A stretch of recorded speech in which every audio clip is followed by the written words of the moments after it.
the Daf Yomi. It's interesting, the last Daf Yomi is Siyum. It was wonderfully inspiring, as you know, when you watched it or participated in it. But more than a Siyum, it was really a Hatchala. A lot of people started learning after the last Daf Yomi Siyum. But what's important is how many people actually finish. What's important is you start off with brachas, okay, we get into some of the other, Shabbos, Eruvi, Yuma, it's a little bit more difficult, then you have some easy Masechtas again, and then you get to Noshim and Zikin, and then you get to Kochim, the people who see it through, all the way through, and get to the end. That's a massive accomplishment.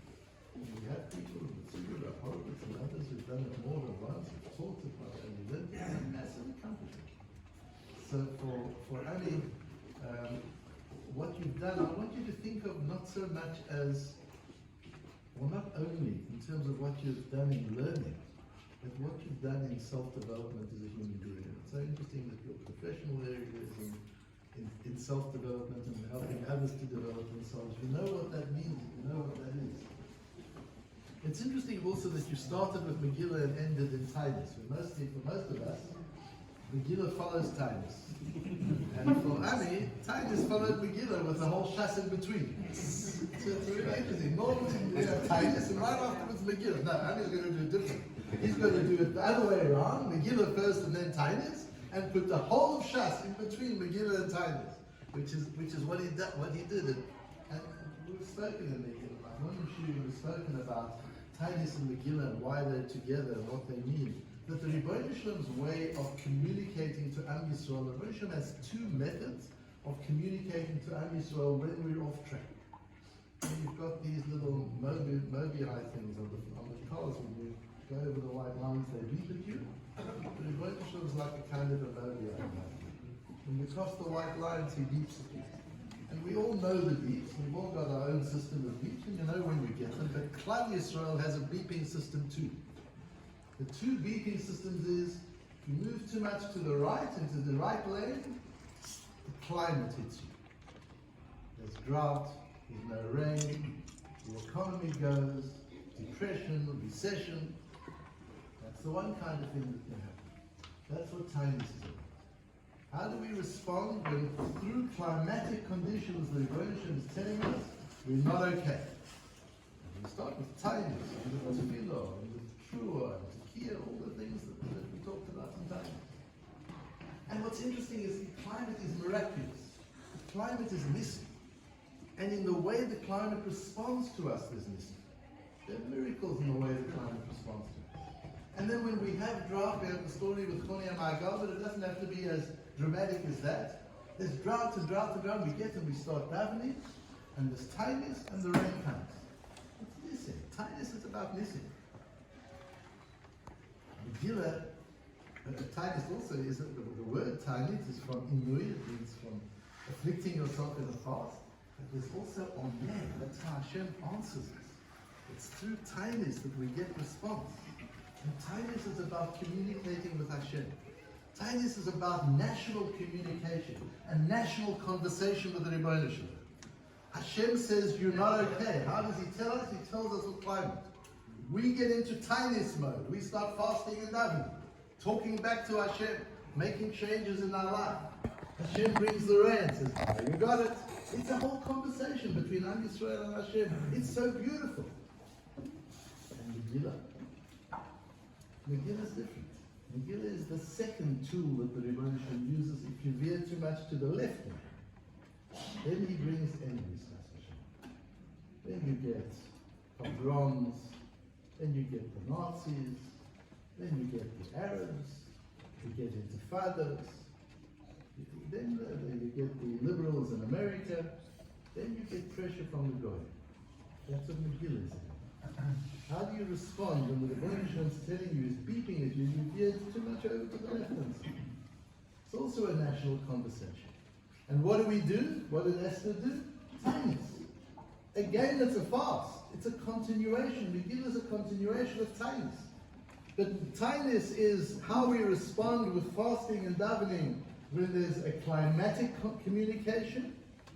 And Megillah is how we respond when there's a political communication, there is a national communication through politics and the threat of war, how we respond to that. And Megillah is about Regalot. Purim is about missing this tarot. Megillah is how you megaleh Hashem's presence. And that Hashem communicates that way with us. You remember the Rashi with Vayavo Amalek, that it comes right after when Am Yisrael is Manasseh Revolution, they're trying Hashem, saying Hayesh Hashem Bekibenu Imlo. When Am Yisrael starts asking the question, is there a God? That's the time that we get, God forbid, the communication from Hashem through the enemies. That's what it happens if you look through history, you see it clearly. You see clearly when it is that we get climatic communication and when it is that we get political communication. Hayesh Hashem Bekibenu Emayim, if there's a emotion or not. And we've got to be Megale, we've got to reveal Hashem and make Him evident. We, Am Yisrael, have to show the world the answer to that question. What are you asking the liberals all over the world? Is there a God? Have a look at the Jewish people and you'll see where God is. You'll see absolutely where God is. But for that we have to be on that level, and that's Megillah. So Ami decided to reverse it and to start being Megale. So he decided to start discovering the Ribono Shel Olam and work his way through Shas until he comes to the end of Shas and comes to Tainis. Normally at the end of Shas we have a party, we have a celebration like this, but for Ami, end of Shas is time for Tainis. It's a time to say, I wonder if I've learned it well enough to deserve a Siyum. I wonder if this is for real or if this is fake. I wonder if I could do better. That's how his question about whether or not to have a Siyum was metaphoric of the entire process he went through, starting with Megillah, working through Shas, coming back to Tainis, questioning himself, seeking the answer, and ready to move into the next career learning. I don't know what you're planning, whether it's a second round, or Yerushalmi, or going to Be'il this time, learning Tosfos. I don't know what it is, but I'm sure that you've got something in mind that's going to be as challenging and as exciting, and we look forward. I hope it's not a 7-year thing that you take me to. This is a really nice party. Do something a little bit more frequent than that, and we look forward to supporting you and congratulating you again.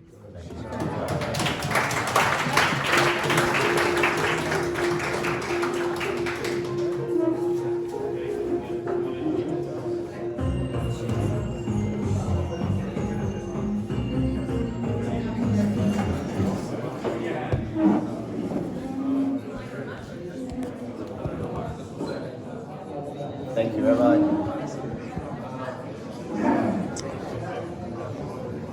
If anyone wants to grab food and drink, that's right.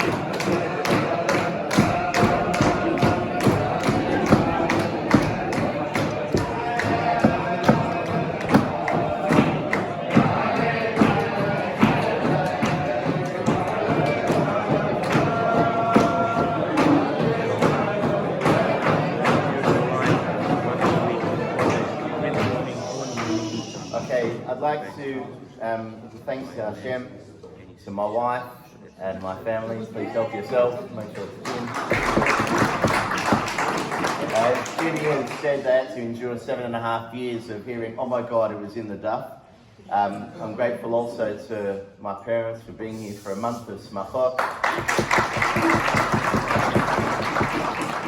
Please God, culminating in next week, the wedding of the granddaughter, my niece Timna. Look forward to celebrating that.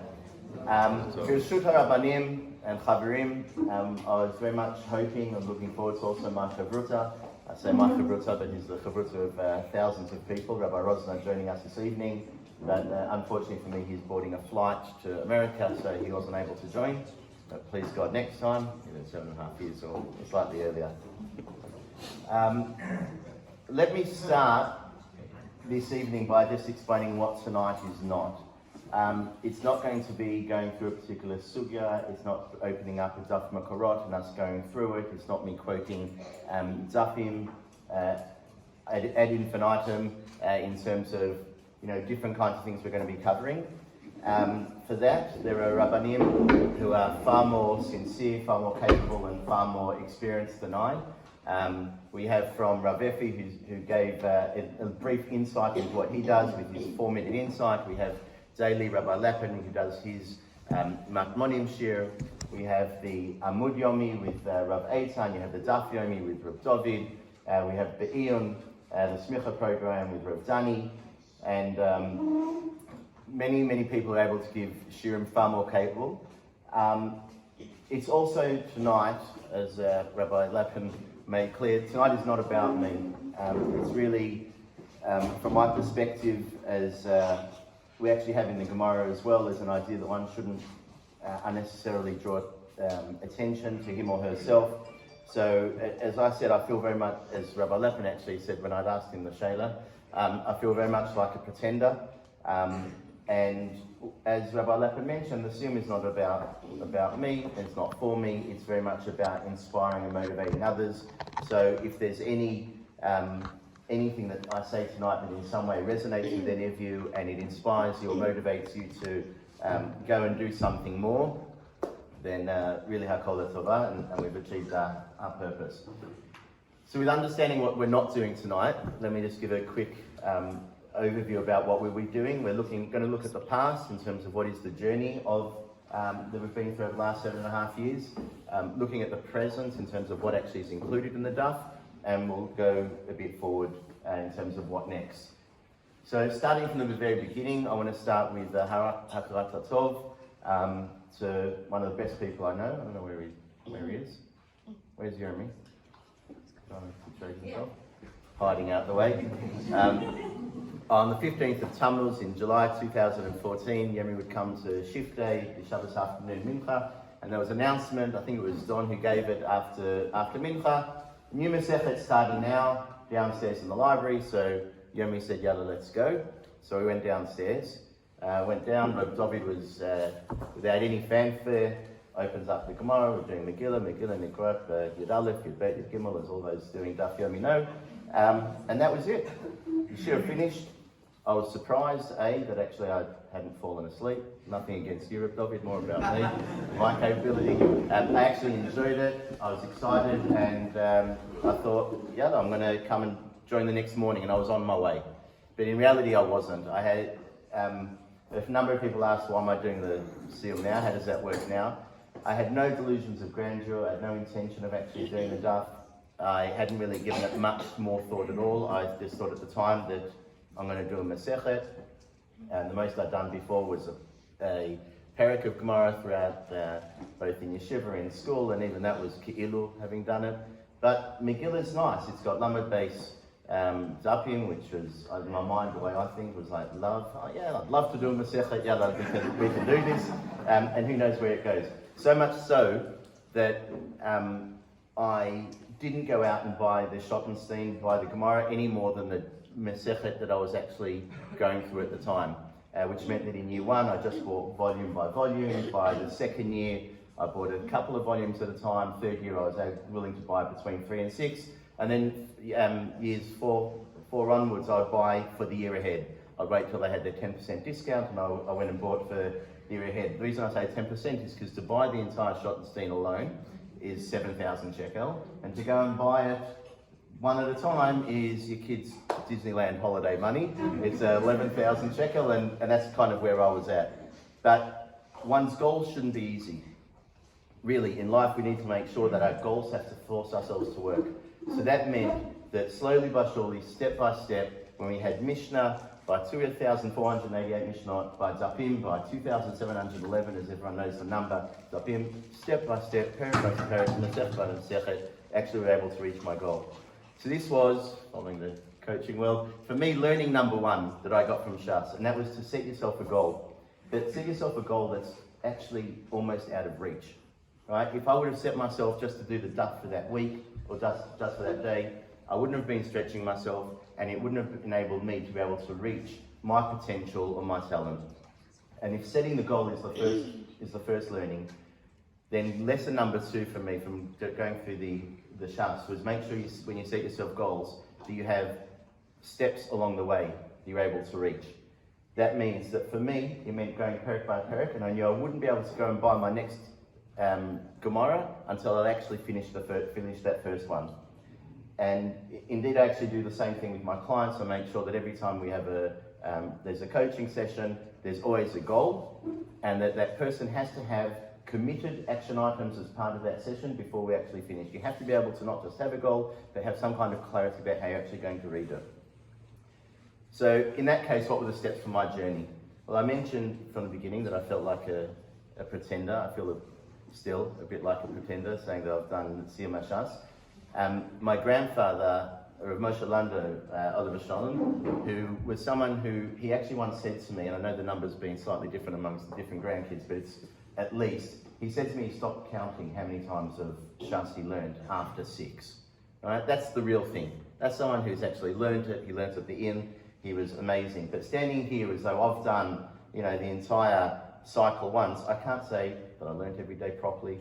I can't say I didn't fall asleep during the odd shiur. I can't say that I didn't have a Shabbos, so I actually had to, it's meant to be every day, but I didn't have to catch up on 15 dapim, which was many hours over that Friday night and Shabbos, for dapim that I hadn't done, but I had to do that in order to get back on track.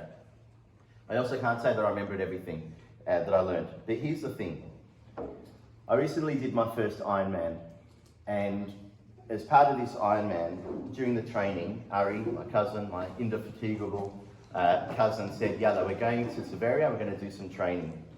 And we had to do that training in order to be ready for the big day. And there was a lot of debate whether it's even worth going up to Severia, whether you're going to schlep an hour and a half each way, but I went along. We went up for the first time, and we did the ride, we did the 90-kilometre ride, and when I came back, Ari was like, did you see the road was cracked at 7 kilometres, and at the turn of Tzemach, you had to go here, and at the false flats at 18 kilometres, and there's a hill at 25, and then there's the petrol station, if I remember, at 55, and then at 75 there's another hill. I had not a clue what he was talking about. I'd got off my bike, I was lucky that I was breathing, kind of standing. I knew that I'd gone right at Katzrin and gone up towards Katzrin direction instead of turning left to Kfar Nachum. I didn't have a clue what he was talking about. The second time we went, again for training, I noticed the paving at 7 kilometres. The roads were really, really rough. And I noticed there was a sign at Tzemach, where we were meant to be going. By the third time, I already knew where the false flats were. I knew the pace where I was going to go slower, where I had to build up in order to reach the hills, and I began to enjoy the ride.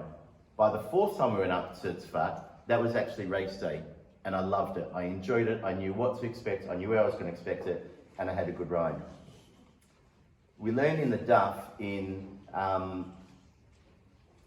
that a person needs to learn something 4 times in order to actually begin to have any understanding. Right? We had it actually in Masechet Eruvin, where we had Moshe. He said he learned 4 times. He learned the Torah 4 times. He had with Aaron and he had with his sons. And we had that message continued on. And then we had the amazing story with Rav Preda, he was someone who had learned 400 times. Right? It's a famous story. Or as Rabbi Rosner said, we'll make it famous tonight, but I'm sure most of you know it. 400 times he learned with his Talmud, and the Talmud just didn't get it. And he didn't get it because he was worried that his Rav had some event and he had to go somewhere, so he was too tense. And Rav Preda said to him, don't worry, we're going to sit and we're going to go through it again. And what does it mean again? It was another 400 times. He sat and learned with him. Now that's a lot of dedication. You tell any of your kids, you got to sit down and do any of Chazarah 4 times, let alone 400. But the idea that he said 400 was because you have to learn 4 times in order to have any kind of Havana, to have that real beginning. But for every one of those times, you have to do 100 times of Chazarah, and that's where the 400 comes from. So having done only 1 cycle for myself, I can only gain the increased awareness and insight that comes from doing it the second time by at least having done it for the first. So therefore, my third learning that I take away from having done the Daf is actually celebrating the wins. Right? You may only be part of the way there. You'll only get to the final result by ticking off every step of the way. Don't just celebrate the end. And I don't mean just celebrating a Siyum Ha-Shas, but make sure you celebrate. If you take on something from tonight, celebrate every perek, every mesechet, every act of chesed that you're doing. Go and actually celebrate it. We have in Masechet Shabbat and Kuf Yud Chet, we have the union of, there are 2 or 3 times in Shas where we have the union of Siyum, what's actually the Makor for the Siyum. And Abaye famously said that anytime he saw any of his Talmidim that had actually gone and finished the Masechet, what did he do? He went and made sure that there was a Siyum. He wanted to celebrate it because he realized the importance of being able to celebrate the wins. Which means that if you're going to take on anything from tonight, whether it's learning Gemara or learning Mishnah or even not just going and learning Parashat HaShavua, celebrate the wins. And I don't mean wait till Simchat Torah comes around the next year. Celebrate the end of Bereshit, celebrate the end of Shemot, celebrate the end of Vayikra. Whatever it is that you're going to do, make sure, at least for me as my learning number 3, go and celebrate the wins. So what were parts of the wins? What were parts of the route on my first cycle? I've learned Daf Yomi Shiurim in numerous cities around Eretz Yisrael, including my brother in Ranana. I've learned in the UK, in Germany, in Spain, in the USA. We had with my dad and my brother in Australia, my brother-in-law in Australia. I've learned with Rabbi Rosner in my ear, both in Hong Kong, in Ireland, in Italy and Gibraltar. I've had a daf shiur on the golf course in Caesarea. I've done the daf in driving in a shanty town with my dear siblings for the most amazing trip where we were in Cape Town, in and around Cape Town. There's a concept, and Judy touched on this, the concept of likba itim la Torah, that we should actually set ourselves fixed times for Torah. Given what I always try and squeeze into my days, I'm not there yet, and please God, in the next cycle I'll be able to do that. I've been fortunate enough to learn Masechet Menachot, and then go to an amazing, incredible workshop at Seidel's Bakery. Strongly recommend you guys do it. We actually build, where we actually, the dapim come straight out off the page and into the oven. We made the matzot and the chalot and the rikikim that were being used from Masechet, that we learned from Masechet Menachot. I've also been less fortunate at the end of Masechet Chulin, where we again had a live demo. If you guys haven't done Chulin yet, you'll know that meant taking a chicken and going and seeing the shechita and watching it being dismembered piece by piece, and I ended up being a vegetarian for months afterwards. In the meantime, running had become a significant part of my journey through the dafim. I was fortunate well before I actually started the daf. Around 15 years ago, Rabbi Moshe Torgan, I started listening to his shiurim.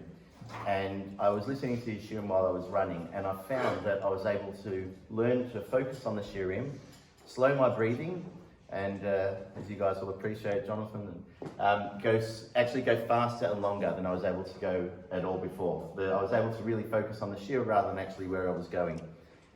So it meant that when I started doing the daf and I was introduced to Rabbi Rosner, he became my running chavruta together with my running mates. We got to share some of the ideas. Importantly for me, occasionally on Shabbat, I had the opportunity to go back and do chazara on what I actually heard, but actually look at it inside. And that's definitely something I'm keen to do a lot more going forward. But the idea of actually running while you're doing the daf or doing any learning rather than looking at actually inside is questionable. But I looked at it from the flip side. There were some unbelievable moments I experienced over the last 7.5 years while doing the daf, where it's incredible how it just related to the day. We were doing Masechet Eruvin, and I happened to be doing a run in Yerushalayim. We did it a few times because it ended up working out in the winter, and it was a lot better than doing it in the summer, running in the summer. And you'd actually go and you'd be seeing around the perimeter of Yerushalayim, or you'd see actually here in Ranana, you can see the Eruv, you can see where there was an inyan of where there's trees there and where you have the hill and you have the dips, and it actually really, it was something that was quite cool from my perspective in terms of the way it came to life. It really was V'lech T'cha. There was also when running with Ari, and we were in Yar Ben Shemen, and we went through the whole, it was at the time we were doing Shosha Nogach, and the idea, we were actually going through paddocks there out in the field, and it just made it real. It was something that was quite cool, and obviously being in Eretz Yisrael, there are so many mitzvot that we can only do in Eretz Yisrael, which come up continually while you're learning the daf. There was also for me a particularly memorable moment where I got to finish the cycle that everyone was doing, which was January 2020. I did it while I was doing the Siberia Marathon, and so I was listening to that daf on that day, and that was, for me at least, quite a cool thing to be able to do. And you may say that this isn't really learning, and you may actually be right. As Rabbi Lapin said, Lou mentioned this evening, and he said to me before that learning the Daf Yomi isn't really, is not limud Torah, it's das Torah. And that's absolutely correct. I've experienced that Torah, at least as I'm being introduced to more and more of it, is gold, and I love it. And it will be a catalyst for me to then go into Limud Torah. And that brings me to the next topic. If that was all my journey, what actually is included in the Torah? And as any of my kids will tell you, what do we say about the daf? Oh, that was in the daf. Exactly. Any topic you could possibly want, any topic you could dream of. Rabbi Rosner has said, and he says it from time to time, that one should never have a favourite Masechta, the Masevet Inyan, because it means you're not really getting the rest of it, or at least you haven't delved deeply enough into the riches that are included anywhere. But as a complete novice, I can tell you, I would have thought that I would be standing here, or even just thinking that I can't wait to get back to Moed Katan, Sota, Menachot, which for me at least were things that Masechtot that I really connected to and really enjoyed. The depth of it has just been amazing. So some of the topics that we include in the daf, if anyone's interested. Everything from giants to midgets to astronomy, archaeology, architecture, biology, anatomy, botany, chemistry, engineering, ethics, geography, geology, history, Jerusalem, medicine, morality, jurisprudence, both civil and criminal come up, mathematics, everything from the dateline to pi, Musar, philosophy, politics and physics. Eliyah, Navi comes up so many times, and as the Rabbi spoke about in the Matmon earlier, in terms of how real it feels to us in terms of it, that we experience it. We have stories with Eliyah Navi continually. Demons, and more demons come up throughout Shas. Israel, Yerushalayim, the whole idea of what's happening down here, and Yerushalayim being replicated up there. Gan Eden, you guys are all wondering, at least we have in the Gemara, that it's here on earth. Topics around Gehinnom. Beautiful stories which we can understand on our level and should always try and understand even deeper. Alvash Nechnas or the Pardes.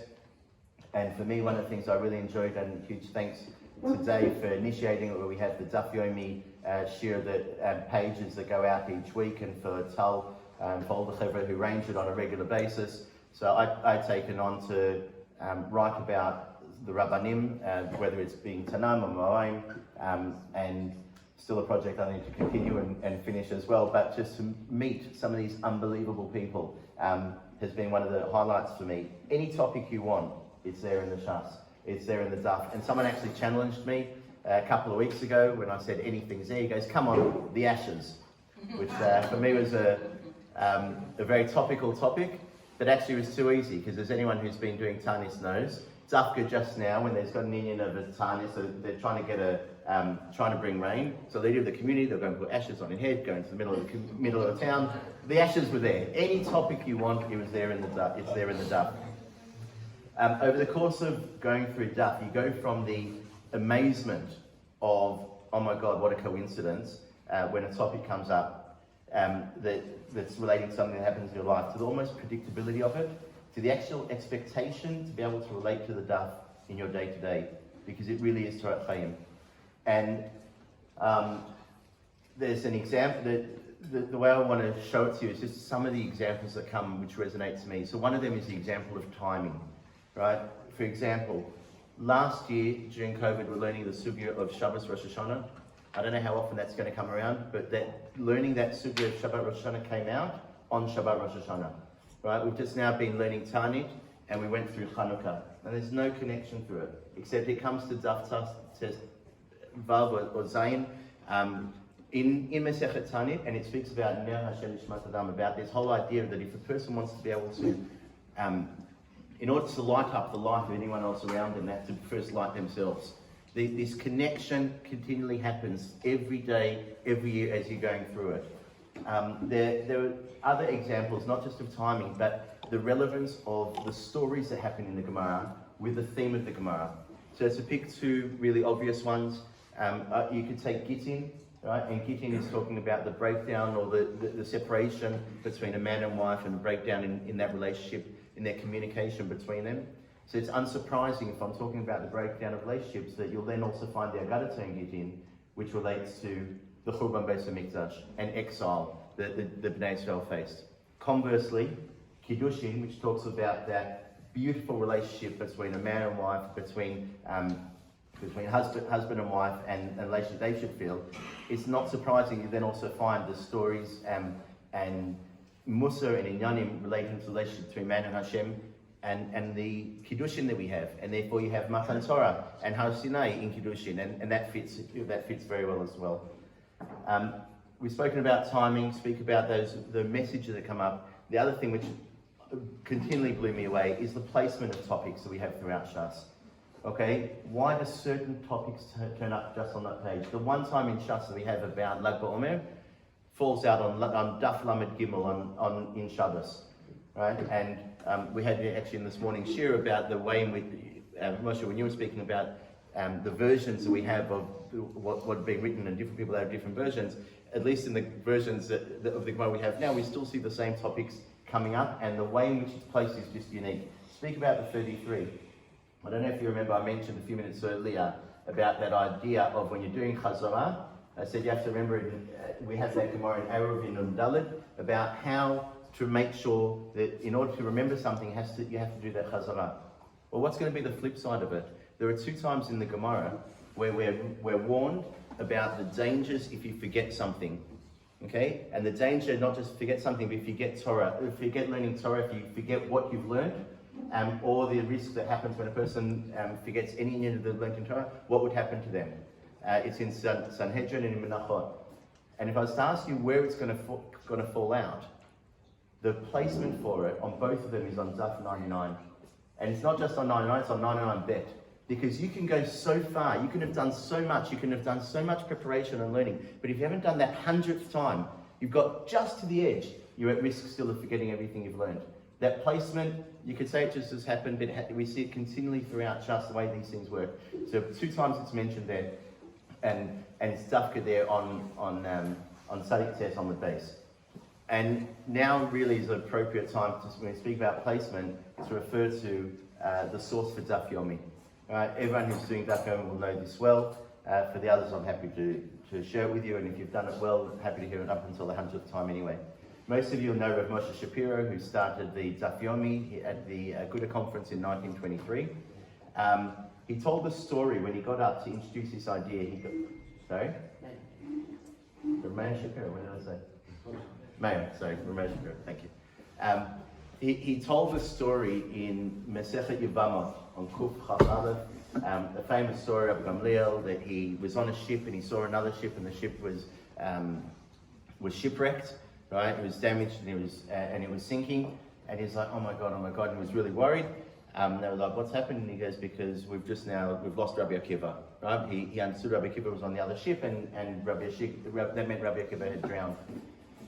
And he gets back to shore, and Rabbi Akiva turns up and comes sits next to him and starts paskening halacha. And he's like, what happened to you? How are you here? What on earth is going on? And what's Rabbi Akiva's answer? Anyone who's done the stuff knows? Zaf shel sfina, right? He said he was out there in the sea, and he grabbed onto this plank of wood from the boat. He held onto it, and he said that when all the waves were coming and washing over him, he just put his head down, and he was able to keep holding onto it, that he wouldn't let go of that plank, and eventually it safely got into shore.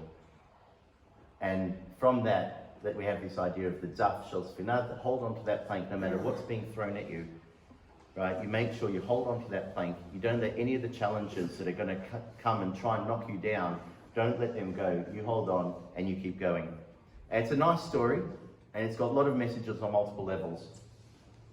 And from his perspective, the whole idea was that no matter what we face in life, no matter what the challenges, you do the daf a day, you have something, whether it's a daf or anything, you do something consistently and fix it every day. No matter what else is going to be thrown at you, you'll be able to manage. And that's also a nice idea. But why dafka is it in Yevamos Kuf Chaf Aleph? So I was saying this, and I hope you don't mind. I mentioned Russell because when we were learning Yevamos, he's the only person I could think of, and actually I experienced it, gets excited about it. Yevamos is about relationships that most of us would never even think of in a million years. And in Russell's way, what I get excited about. Well, at least in your mind it was simple. It was you're able to work it out. But here's the thing. When it comes to brachas, and everyone who's just now started on the latest cycle, it comes to brachas is a blockbuster. It's so easy to get into. It starts off with the whole idea about Kriyat Shema and timings, and by The second daf, you're already talking about demons and Eliyahu Navi, and it's got everything you want that can grab you. No matter what interests you, you'll love it and you'll get into it. And as you then move through the different Masechtot, you'll go parts of it which will be really exciting, some parts will be dry. But when you get to Yevamot, when you get to not just Yevamot, but Kuf Chav Aleph, you're already 121 of this, at least for me, the most complex. God only knows what's really going on here. Then Daf Shel Spina. You keep going. You don't give up. You make sure you can keep going. And that for me was lesson number 4. As my kids tell you, you can't fake caring, right? If you believe in something and you really, really believe it, you're not just going along for the ride. Then just like in the Ironman training, when the going gets tough, you dig deep and you find a way to keep going. There are no excuses. And for that effort, you never know when and how, but it will change.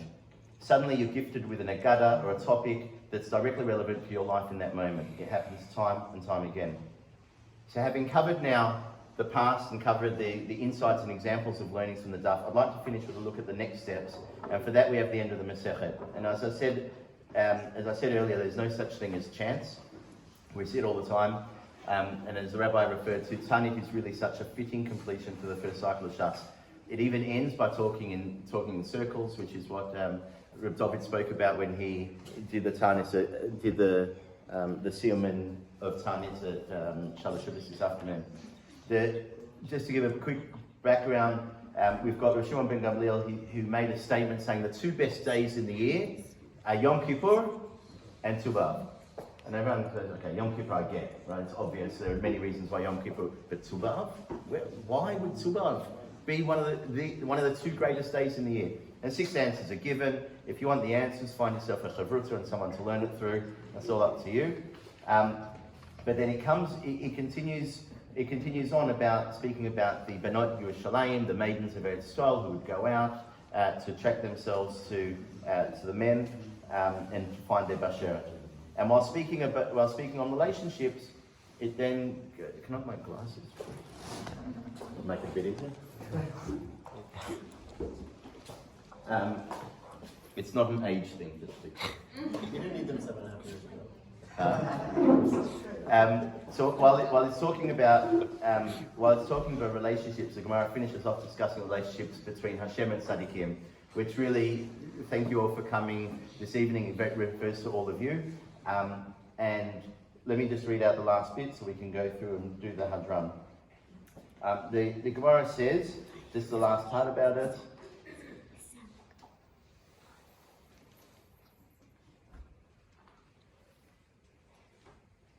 Okay, so Amr Rabbi Yanai B'Eid Rabbi Yanai Sava Mishmei Rabbi Yanai Rabba Mutzav Tzigagal Mitpachat.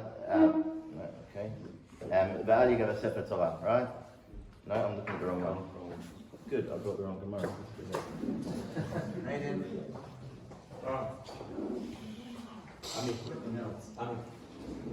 Okay, I can do. We'll get some. You have to wait another couple of days so we get some Megillah. First we'll do Tanya. Old Testament. It's funny you say that. So, in today's day. Rav Harry actually told me he was in shul and there were a couple of briskers that came into shul. And they was there and they saw a Tanakh in front of them. And one of them looks at the other and goes, "What is that?" He goes, "I don't know." He starts looking through it. He goes, "No, what is it?" He goes, "I don't know, but it's got some amazing, amazing quotes from the Daf."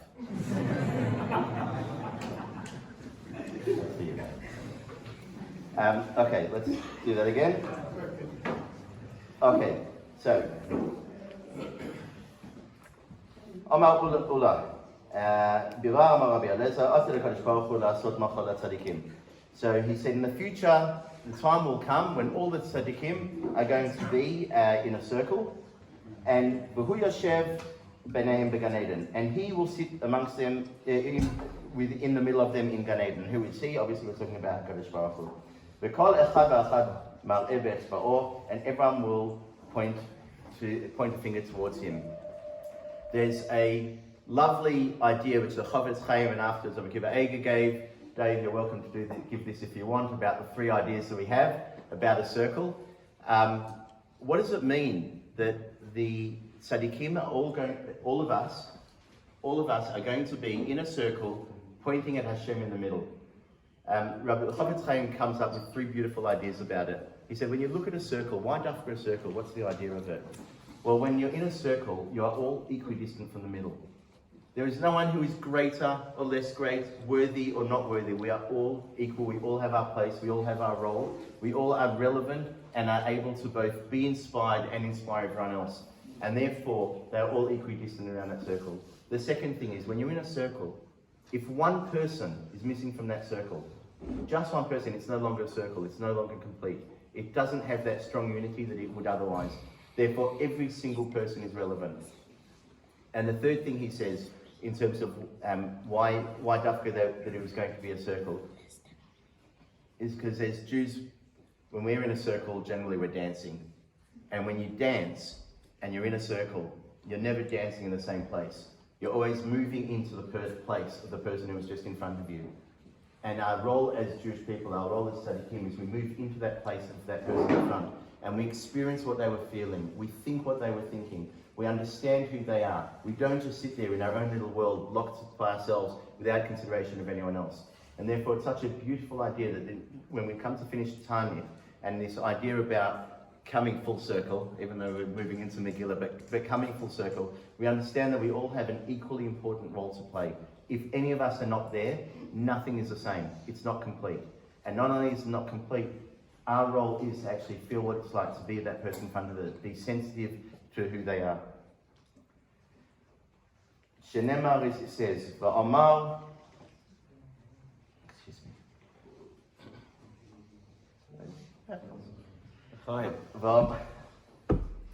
Va'amar bayom ha'hu, hine Eloheinu ze kivinu lo, v'shenu ze Hashem kivinu lo, nagilav nismecha b'shuato. Hadran alach b'shlosh prakim, slik alav mesechet Tanit. Never do the Hadran?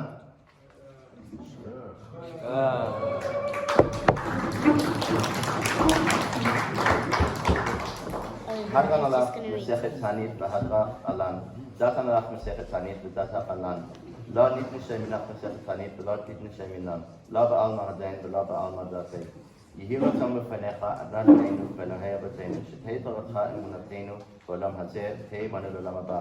חנינא בר פפא, רמי בר פפא, נחמן בר פפא, אחיה בר פפא, אחאי בר פפא, אבא מרי בר פפא, רחו בר פפא, רחיש בר פפא, סוחה בר פפא, עדה בר פפא, דור בר פפא. הרב נא אדוני אלוהינו את דברי תורתך בפינו ובפיות עמך בית ישראל. ונהיה כולנו, אנחנו וצאצאינו וצאצאי צאצאינו וצאצאי עמך בית ישראל, כולנו יודעי שמך למדי תורתך לשמה. מאהובי צחקמי מצוותיך כאילו לא היא ליבי תמים בחוקיך, למען לא אבוש. לעולם לא תשכח פקודיך, כי בם חייתני, ברוך אתה אדוני, למדני חוקיך, אמן אמן אמן, סלע ועד. מודים אנחנו לפניך, אדוני אלוהינו ואלוהי אבותינו, ששמת חלקנו מיושבי בית המדרש ולא שמת חלקנו מיושבי קרוניות, שאנו משכימים והם משכימים, אנו משכימים דברי תורה והם משכימים דברי בטלים, אנו עמלים והם עמלים, אנו עמלים ומקבלים שכר והם עמלים ואין מקבלים שכר, אנו רוצים ואינם רצים, אנו רוצים לחיי עולם הבא והם רוצים לבאר שחת, שנאמר ועתה עליהם תורידם לבאר שחת, אנשי תמים ומרע לא יחצו מהם ואני אפתח בך. יהי רצון בפניך, אדוני אלוהי, כשם שעזרתני לסיים מסכת תענית, כן תעזרני להתחיל מסכתות ספרים אחרים לסיימם, ללמוד ולמד, לשמור ולעשות, לקיים את כל דברי תלמוד תורתך בעבר, וזכות כל התנאים והמורים ותלמידי חכמים יעמוד לי לזרי, שלא תמוש התורה מפי זרי, וזרע זרעי עד עולם, ותתקיים בי, בהתהלכך תנחי אותך, ושבחך תשמור עליך, והקיצותה היא תשליכך. כי בי ירבו ימיך ויוסיפו לך שנות חיים, אורך בימינו שמאלה אושר לך, ואדוני זמייתן, אדוני יברך ובוא בשלום. יתגדל ויתקדש שמי רבה. יאמר דידי עתיד להחיה מהחיה, להזכר יתהון לחיי עלמה ולבני כבדת ירושלים, ולרע החלה לגאווה נעקר חלחנה לחינוך רעה מנערה, ולהטבה חלחנה תשמיה לאחרי וינח שי ברכות מלכותי מקראי, ישמח וקרא משיחי, וחי יכול ויום יכול וחי לכל בית ישראל, ועגלה בזמן קריב אמרו אמן. יהי שמי רב וברך שלום אמן. יתברך, ישתבח, יתברך, ויתברך, מתנשא, יפתח, ויצדק, שמק, וקדושה ברוך הוא. לעילם ינקוב וחטא ושעתה תשפחת בני חמתה זמרה, ואמר ואמרו אמן. על ישראל ועל לבנון ועל תלמידיהן ועל כל תלמידי תלמידיהן ועל כל מאן דעסקים ברצת ובארצה ידן וידי בכל אתר ואתר. יהי לו ולשלום ושלום רבה, תחילה וחוץ לרחמים וחיים הערכים ומזונן ובחי ובקנת מן קדם עבור ולשמע והרב יאמרו אמן. יהי שלום הרב משמע וחיים תמולנו ותצור יאמרו אמן. עושה שלום רב, הוא יעשה שלום עלינו ועל כל ישראל יאמרו אמן.